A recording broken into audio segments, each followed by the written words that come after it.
ನಮಸ್ಕಾರ ಎಲ್ಲರಿಗೂ. ನಿಮ್ಮ ವಿದ್ಯಾ ಅವಿನಾಶ್ ವ್ಲಾಗ್ಸ್ ಚಾನಲ್ಗೆ ಸ್ವಾಗತ. ಇಂದು ನಾವು ತುಳಸಿ ವಿವಾಹ ಅಥವಾ ತುಳಸಿ ಪೂಜೆಯ ಬಗ್ಗೆ ತಿಳಿಯೋಣ. ಹಾಗೆ ನಮ್ಮ ಮನೆಯಲ್ಲಿ ಹೇಗೆ ನಾವು ತುಳಸಿ ಪೂಜೆಯನ್ನು ಮಾಡಿದ್ವಿ ಅಂತಾನು ತೋರಿಸ್ತೀನಿ. ಹಾಗೆ ಅದರ ಪೂಜೆ ವಿಧಾನ ಹಾಗೂ ಪೌರಾಣಿಕ ಹಿನ್ನೆಲೆ ಕೂಡ ತಿಳಿಸ್ತೀನಿ. ಇನ್ನು ನಾವು ತುಳಸಿ ಪೂಜೆಯಲ್ಲಿ ಸಾಮಾನ್ಯವಾಗಿ ನಮ್ಮ ಅತ್ತೆಯವರೇ ಎಲ್ಲ ಪೂಜೆಗೆ ಸಾಮಾನುಗಳನ್ನು, ಎಲ್ಲ ಪೂಜೆಗೆ ಬೇಕಾಗಿರುವ ಸಾಮಗ್ರಿ, ಎಲ್ಲ ಹೂವು ಎಲ್ಲ ಅವರೇ ರೆಡಿ ಮಾಡ್ಕೊಂಡಿರ್ತಾರೆ. ನಾನು ಸ್ಕೂಲಿಗೆ ಹೋಗಿ ಬರೋಷ್ಟೊತ್ತಿಗೆ ಎಲ್ಲ ಆಲ್ಮೋಸ್ಟ್ ಅವರೇ ರೆಡಿ ಮಾಡ್ಕೊಂಡಿರ್ತಾರೆ. ಹಾಗೆ ನಮ್ಮ ಮನೆಯವರ ಸೊಸೆ ಮತ್ತು ಅಳಿಯ ಅವರು ಬಂದಿರೋದ್ರಿಂದ ಸ್ವಲ್ಪ ಪೂಜೆ ಸ್ಪೆಷಲ್ ಆಗೇನೆ ಆಯಿತು ನಮ್ಮ ಮನೆಯಲ್ಲಿ. ಬನ್ನಿ ಇವಾಗ ತುಳಸಿ ಪೂಜೆಯ ಪೌರಾಣಿಕ ಹಿನ್ನೆಲೆ ಬಗ್ಗೆ ತಿಳಿಯೋಣ.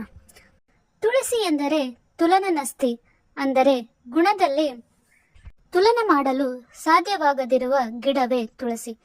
ಹಿಂದೂ ಸಂಸ್ಕೃತಿಯಲ್ಲಿ ತುಳಸಿ ಗಿಡವನ್ನು ಭಕ್ತಿಯಿಂದ ಪೂಜಿಸುತ್ತಾರೆ. ಶುಭ ಅಶುಭ ಕಾರ್ಯಗಳಲ್ಲಿ ತುಳಸಿ ಎಲೆಗೆ ವಿಶೇಷ ಸ್ಥಾನವಿದೆ. ತುಳಸಿ ಎಂದರೆ ತುಲನನಸ್ತಿ, ಅಂದರೆ ಗುಣದಲ್ಲಿ ತುಲನೆ ಮಾಡಲು ಸಾಧ್ಯವಾಗದಿರುವ ಗಿಡವೇ ತುಳಸಿ. ದೀಪಾವಳಿ ಹಬ್ಬ ಮುಗಿದು ಹಿಂದೂಗಳು ಆಚರಿಸುವ ಹಬ್ಬವೇ ತುಳಸಿ ಪೂಜೆ ಅಥವಾ ಕಿರು ದೀಪಾವಳಿ. ಚಾಂದ್ರಮಾನ ಕಾರ್ತಿಕ ಮಾಸದ ಶುಕ್ಲ ಪಕ್ಷದ 12ನೇ ದಿನ, ಅಂದರೆ ದ್ವಾದಶಿ ಎಂದು ಈ ಹಬ್ಬವನ್ನು ಉತ್ಪನ್ನ ದ್ವಾದಶಿ ಎಂದು ಆಚರಿಸಲಾಗುತ್ತದೆ. ಇದರ ಪೌರಾಣಿಕ ಕಥೆ ಏನೆಂದರೆ, ತುಳಸಿ ವಿವಾಹದ ಹಿಂದೆ ದೀರ್ಘವಾದ ಪುರಾಣ ಕಥೆ ಇದೆ. ಹಿಂದೂ ಪುರಾಣದ ಪ್ರಕಾರ ವೃಂದಾ ಎಂಬ ಹೆಸರಿನ ಯುವತಿಯೇ ತುಳಸಿಯಾಗಿ ಗಿಡದ ರೂಪ ಪಡೆದಿರುವುದು. ಈಕೆ ಜಲಂಧರನೆಂಬ ದುಷ್ಟರಾಜನನ್ನು ಮದುವೆಯಾಗಿರುತ್ತಾಳೆ. ಅವಳಿಗೆ ಮಹಾವಿಷ್ಣುವಿನ ಮೇಲೆ ವಿಶೇಷ ಭಕ್ತಿ. ಇದು ಜಲಂಧರನಿಗೆ ಇಷ್ಟವಿರುವುದಿಲ್ಲ. ಆತ ದೇವತೆಗಳಿಗೆ ಉಪಟಳ ನೀಡುತ್ತಿರುತ್ತಾನೆ. ಶಿವನು ಏನು ಮಾಡುವುದೆಂದು ವಿಷ್ಣುವಿನ ಮೊರೆ ಹೋಗುತ್ತಾನೆ. ಆಗ ವಿಷ್ಣುವು ಜಲಂಧರನ ರೂಪ ತಾಳಿ ವೃಂದಾಳ ಬಳಿಗೆ ಬಂದು ಮೋಹಿಸಿ ಆಕೆಯ ಪಾವಿತ್ರ್ಯತೆಗೆ ಧಕ್ಕೆ ತರುತ್ತಾನೆ. ಈ ಸಂದರ್ಭದಲ್ಲಿ ಶಿವನು ಜಲಂಧರ ರಾಜನನ್ನು ಸಂಹರಿಸುತ್ತಾನೆ. ಇತ್ತ ತನ್ನ ಚಾರಿತ್ರ್ಯಕ್ಕೆ ಧಕ್ಕೆ ತರುವ ವಿಷ್ಣುವಿಗೆ ವೃಂದ ಕಪ್ಪು ಕಲ್ಲಾಗಿ ಹೋಗು ಎಂದು ಶಾಪಿರುವಳಲ್ಲದೆ ನಿನಗೆ ಪತ್ನಿಯ ವಿರಹ ಉಂಟಾಗಲೆಂದು ಆಶಿಸುತ್ತಾಳೆ. ಇದರಿಂದ ರಾಮಾಯಣದಲ್ಲಿ ವಿಷ್ಣುವಿನ ಅವತಾರ ರಾಮನಿಗೆ ಸೀತೆಯು ಕಾಡಿನಲ್ಲಿ ಕೆಲವು ವರ್ಷಗಳ ಕಾಲ ದೂರವಾಗುತ್ತಾಳೆ.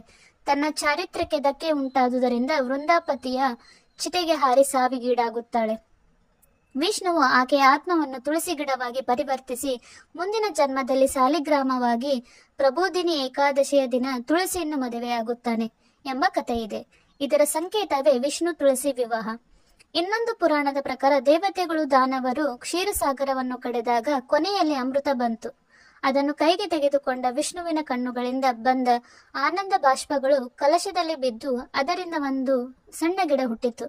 ಅದಕ್ಕೆ ತುಲನೆ ಇಲ್ಲವಾದ್ದರಿಂದ ತುಳಸಿ ಎಂದು ಹೆಸರಿಟ್ಟು ಲಕ್ಷ್ಮಿಯೊಂದಿಗೆ ತುಳಸಿಯನ್ನು ವಿಷ್ಣುವು ಮದುವೆಯಾದನು.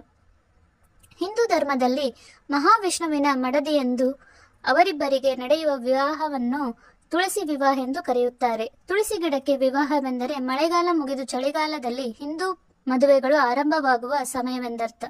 ಆಚರಣೆಯ ವಿಧಾನ: ತುಳಸಿ ಕಟ್ಟೆಯನ್ನು ರಂಗೋಲಿ ಹೂವು, ಮಾವಿನ ಎಲೆಗಳಿಂದ ಅಲಂಕರಿಸಿ ವಿಷ್ಣುವಿನ ಅವತಾರ ಕೃಷ್ಣನ ಮೂರ್ತಿಯನ್ನಿರಿಸಿ ಪೂಜಿಸಲಾಗುತ್ತದೆ. ದೀಪಾವಳಿ ಸಮಯದಲ್ಲಿ ಇದ್ದ ಸಂಭ್ರಮವೇ ಈ ತುಳಸಿ ವಿವಾಹ ಸಮಯದಲ್ಲಿಯೂ ಇರುತ್ತದೆ. ತುಳಸಿ ಗಿಡದೊಂದಿಗೆ ಬೆಟ್ಟದ ನೆಲ್ಲಿಕಾಯಿ ಗಿಡವನ್ನು ನೆಟ್ಟು ಪೂಜಿಸುವ ರೂಢಿ ಇದೆ. ದೀಪದಿಂದ ಗಿಡದ ಸುತ್ತ ಅಲಂಕರಿಸಲಾಗುತ್ತದೆ. ತುಳಸಿ ಗಿಡದ ವಿವಾಹವು ಹಿಂದೂ ಪದ್ಧತಿಯ ಮದುವೆಯ ಸಂಕೇತವಾಗಿರುವುದರಿಂದ ಹಿಂದೂಗಳ ಮನೆಗಳಲ್ಲಿ, ದೇವಾಲಯಗಳಲ್ಲಿ ಈ ಆಚರಣೆ ನಡೆಸಲಾಗುತ್ತದೆ. ಆ ದಿನ ಪೂಜೆಯಲ್ಲಿ ಪಾಲ್ಗೊಳ್ಳುವವರು ಉಪವಾಸ ಕೈಗೊಳ್ಳುತ್ತಾರೆ. ತುಳಸಿ ಗಿಡದ ಸುತ್ತಲೂ ಮದುವೆ ಮಂಟಪ ನಿರ್ಮಿಸುತ್ತಾರೆ. ಇದಕ್ಕೆ ತುಳಸಿ ಬಂದಾವನವೆಂದು ಹೆಸರು. ವೃಂದಾಳ ಆತ್ಮವು ರಾತ್ರಿ ಇಡೀ ಇದ್ದು ಮರುದಿನ ಬೆಳಿಗ್ಗೆ ಹೊರಟು ಹೋಗುತ್ತದೆ ಎಂಬ ನಂಬಿಕೆ ಇದೆ. ಹೆಂಗಸರೆಲ್ಲರೂ ತುಳಸಿ ಗಿಡವನ್ನು ಮದವಣಗಿತ್ತಿಯಂತೆ ಸಿಂಗರಿಸುತ್ತಾರೆ. ವಿಷ್ಣುವಿನ ಅಥವಾ ಅವನ ಅವತಾರವಾದ ಕೃಷ್ಣರಾಮನ ಫೋಟೋವನ್ನು ಇಲ್ಲವೇ ಸಾಲಿಗ್ರಾಮ ಕಲ್ಲನ್ನು ತುಳಸಿ ಗಿಡದ ಪಕ್ಕ ಇಟ್ಟು ಇಬ್ಬರನ್ನು ಸ್ನಾನ ಮಾಡಿಸಿ ಶುಭ್ರ ಬಟ್ಟೆ ತೊಡಿಸಿ ಹೂವು ಹಣ್ಣುಗಳಿಂದ ಅಲಂಕರಿಸುತ್ತಾರೆ. ವಿಷ್ಣುವಿನ ಭಾವಚಿತ್ರ ಹಾಗೂ ತುಳಸಿ ಗಿಡಕ್ಕೆ ಹತ್ತಿಯಿಂದ ತಯಾರಿಸಿದ ಮಾಲೆಯನ್ನು ತೊಡಿಸಿ ಮದುವೆ ಶಾಸ್ತ್ರ ಮಾಡಲಾಗುತ್ತದೆ. ಹಿಂದೂ ವಿವಾಹ ಪದ್ಧತಿಯಲ್ಲಿ ನಡೆಯುವ ಆಚರಣೆಯಂತೆಯೇ ವಿಷ್ಣು ತುಳಸಿ ವಿವಾಹರನ್ನು ಭಕ್ತರು ಆಚರಿಸುತ್ತಾರೆ.